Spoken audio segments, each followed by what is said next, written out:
Hello and welcome back to Memorial Hall here on the campus of Delaware State University. Your final score, 82-74. Norfolk State now improves to 9-7 overall. 4-0 in conference play. Ross Gordon now joined by the head coach here at Norfolk State University, Coach Larry Vickers. We talked about it at the beginning of the game, Coach. You know, a team that turns the ball over 41 times, and a team that struggles to get anything going in a game against Hampton in the last game, especially at home, will come out and start to play well. Delaware State came out and they shot the ball very well to start the ball game.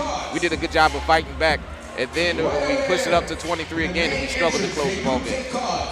Yeah, well, they shot the ball extremely well today, 8 for 16 for 3.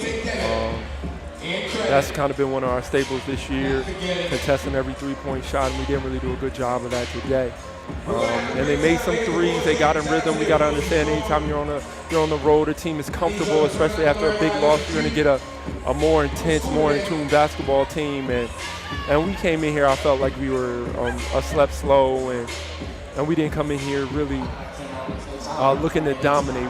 I don't want to say we were celebrating from Saturday, but we thought maybe, hey, Del State was going to lay down, and they never did. You look at the way your post players played today, you have to credit the job they did, both with 20 and 11 tonight. Khalil Ali with her second straight good game scoring the basketball, had 20 points, 11 rebounds. So did Kayla. Both of them shot the ball well, too. 8 of 13 for Khalila, 7 of 12 for Kayla. Talk a little about the post players play tonight. Well, once again, I feel like we have one of the best 4-5 starting lineups with the two forwards in the league. And we moved the basketball, and our guards did a good job. Jordan, Kiara getting to the rim and making that one more pass. And they probably missed about 5 layups they shouldn't have, so they probably should have had 25 both apiece. We were aggressive tonight as well. Went to the free throw line 35 times. We were shooting it at 16 for 20. So you can see how we finished the ball game 7 of about 15, and you look at the way this game ended up.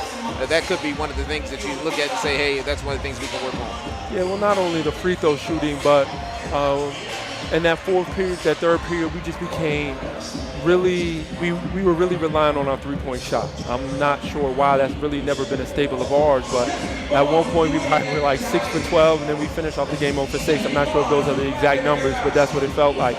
And then down the stretch again, I felt like Harper was doing too much a little bit, and as she moves from the wing to the PG, she just has to learn how to control the basketball game in the fourth period a little better. She got to the free throw line, which really saved her tonight. She was aggressive. Just some moments where she has to hold on to the basketball a little bit better. I know that you want to see her do that. You said you wanted her to start being a little bit more aggressive. She had 6 turnovers tonight. I know it's something that you don't like, but with her trying to work her way into a groove, I'm sure that's something you'll accept. Yeah, I just felt like today, and her numbers 13, 3, and 4, and you never want to talk about a player. But as she grows, we'll grow. As she gets better, we'll be better. And once she becomes dominant, we'll become dominant.